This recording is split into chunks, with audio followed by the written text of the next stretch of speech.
I love Fire Emblem Heroes. It may come as a surprise to many that my first video, Now Gone, was about how much I loved Deirdre. The reason why this channel even existed in the first place was because of how much I loved the Fire YouTube community, and I just really wanted to join in and give it a go myself. And while I am not known for Fire content today, I at least want to go back to my roots and simply talk about why I love Fire Emblem Heroes. 2017 was the year that I first came into contact with Fire and the Fire Emblem franchise as a whole. I also vividly recall that being my first gacha game. A friend of mine introduced me to the game. They were discussing the game with other people in a chat room that I was in, and not wanting to be left out, I downloaded the game on my small crappy Motorola phone, and that was the beginning of my Fire experience. My first ever 5-star on my first ever account was Faye.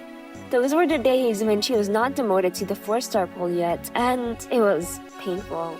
I also remember the agony of getting a 5-star able that one time and getting so angry about it.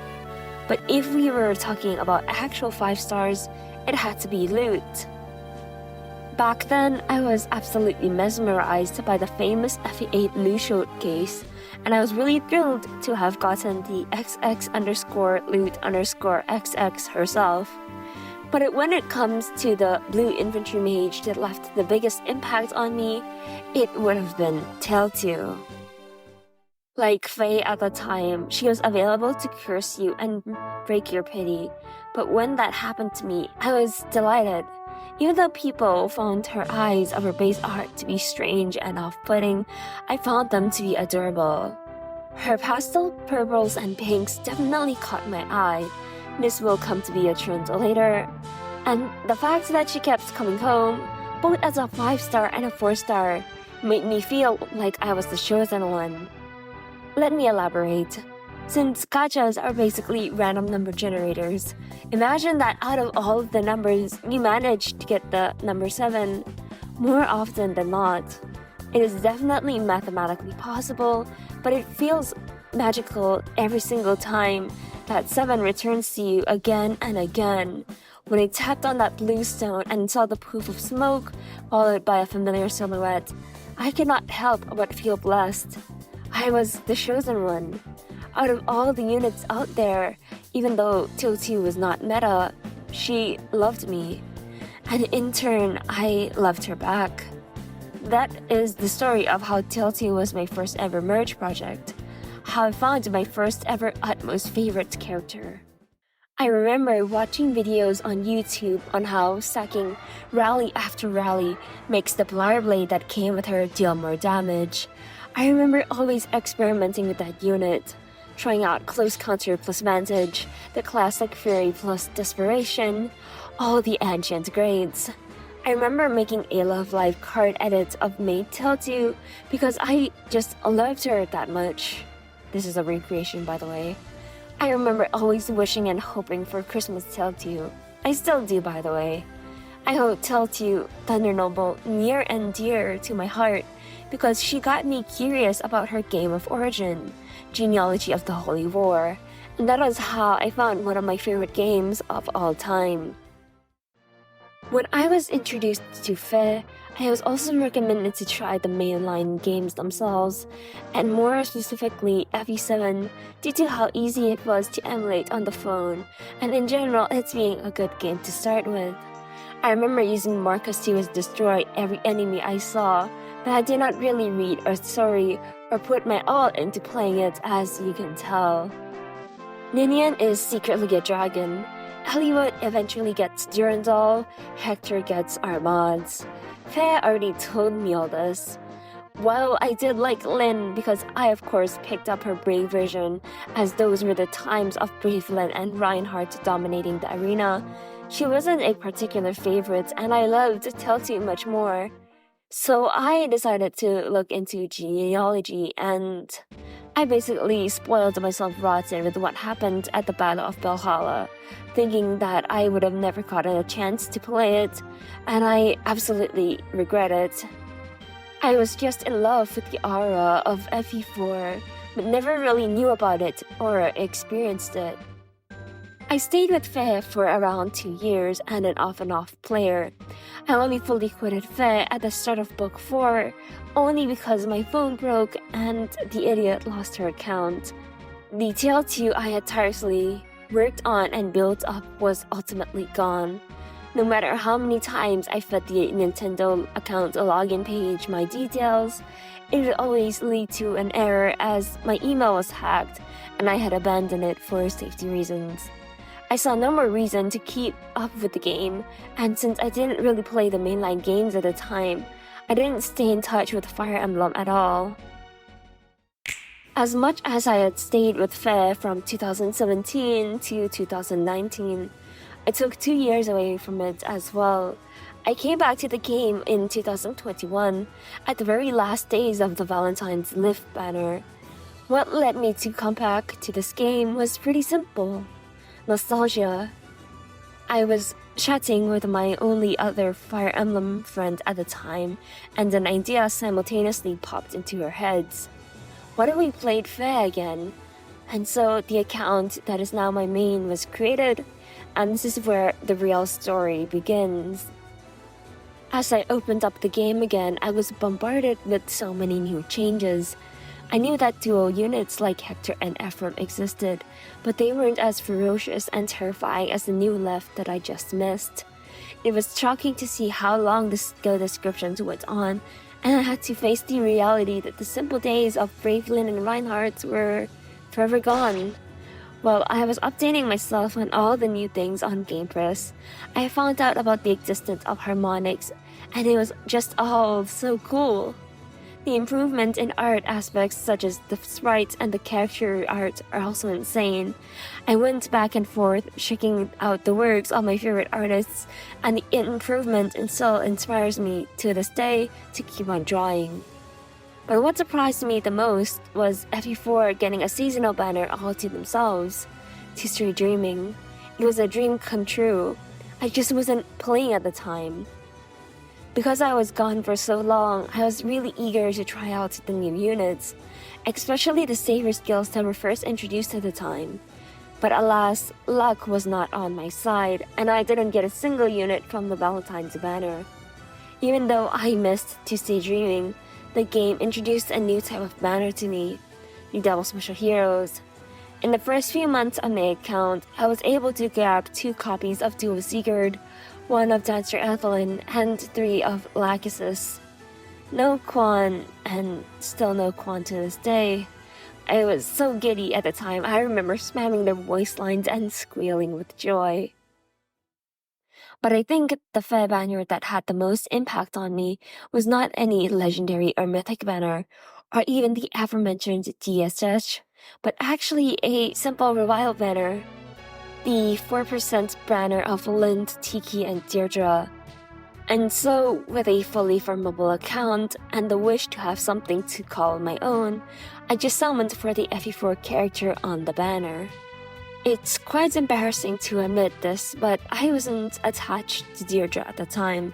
I much preferred Evelyn over the two, and she just wasn't my type of character. But her base art is just so pretty. Drawn by Haimura Kiyotaka, it has the subdued feeling of someone who has lost her memories and stuck in the daze. She looks astray because this is the Deirdre with her memories wiped.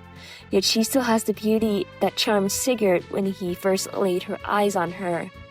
This and the fact that I constantly watched Wylia's showcase of her plus in Deirdre was the reason why I went for it. I ended the banner at Deirdre with +9 merges. I just needed 1 more. I milked the account dry and even remember running to the 7-Eleven near my house to buy a Google Play gift card just to buy the pack that came with Brave Lynn. But alas, she didn't come home, and I have never felt so much despair when 1:59 p.m. turned into 2 p.m. and resets came along, taking that banner away. This felt like Tilty all over again. My first build was just a copy of Wylia's one, Sturdy Impact and Special Spiral. I had so much fun with her, and even though I can list out so many better green infantry mages than her, I stuck with her because of how invested I was in her. The time and effort of getting her to +9 was what got me attached to her. Not many people had Deirdre as their main, so this made me feel special and I felt that I had something to call my own again. Once more, Faye had gotten me attached to a character that I pretty much knew nothing about. The same phenomena also happened to me with Nana, just at a lesser degree as she was already in the demote pool by then. With Deirdre at +9, I began the foddering. I killed off my first copy of Zed for an expensive C-skill at the time, Pulsmoke 3. Even though he was also a character from Mutual, due to me just reading up on the Battle of Valhalla, I wasn't that invested into the second generation of genealogy, nor did I play Thracia 776. I still got him again, but history repeats itself, and he was farted off once again. Then CYL 5 came around.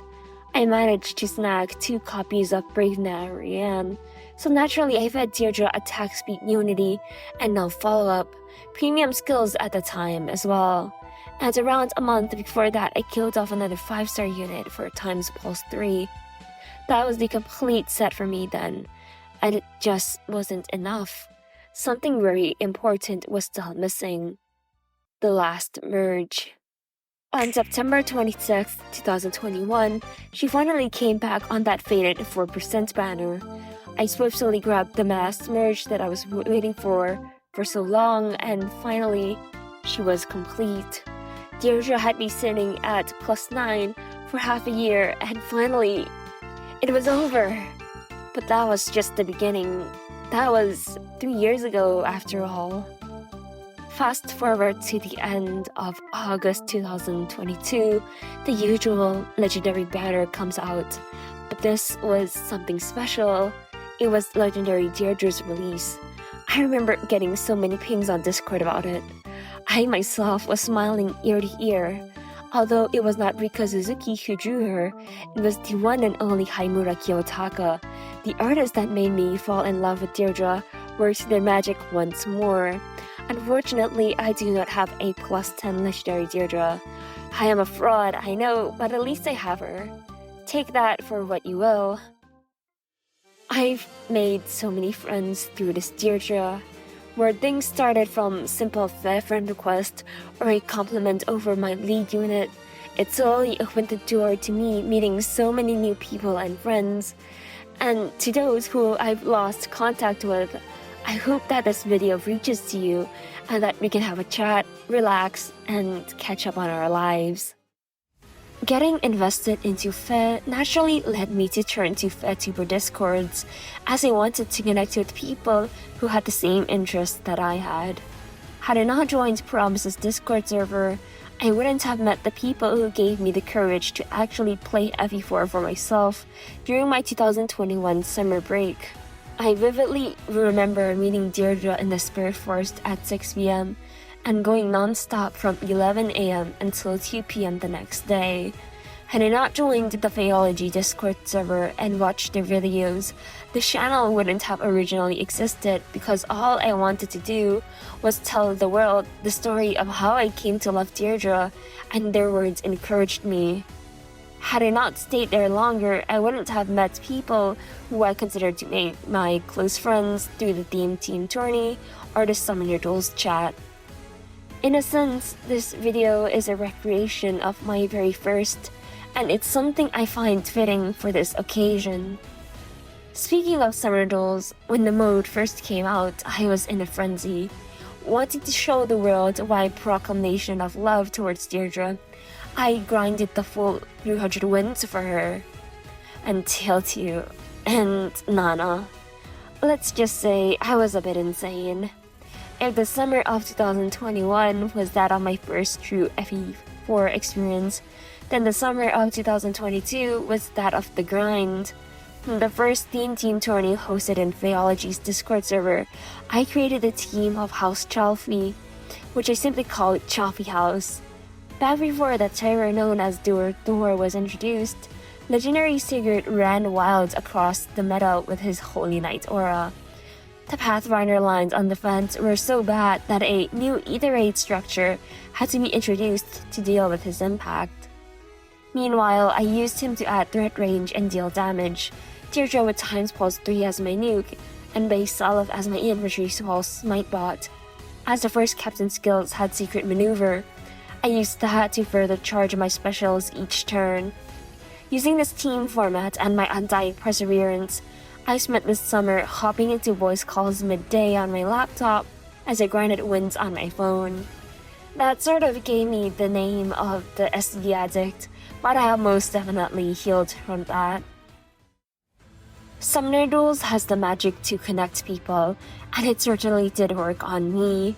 Participating in tourneys, asking advice on team building and openings, or simply just watching someone's SD run created this sense of connection that I hold near and dear to my heart. Since it's the first ever true PvP mode, there can be real connections that can be forged. This is the reason why I actually want to get back on my feet in SD, as I took another break starting at the beginning of last year's Ninja Banner, and I of course came back at the tail end of Valentine's Banner, which I missed another meta unit yet again. I've always been a casual gamer, from Project Sekai, where the highest level I can play is a 27, or the absolute state of my Honkai Star Rail account.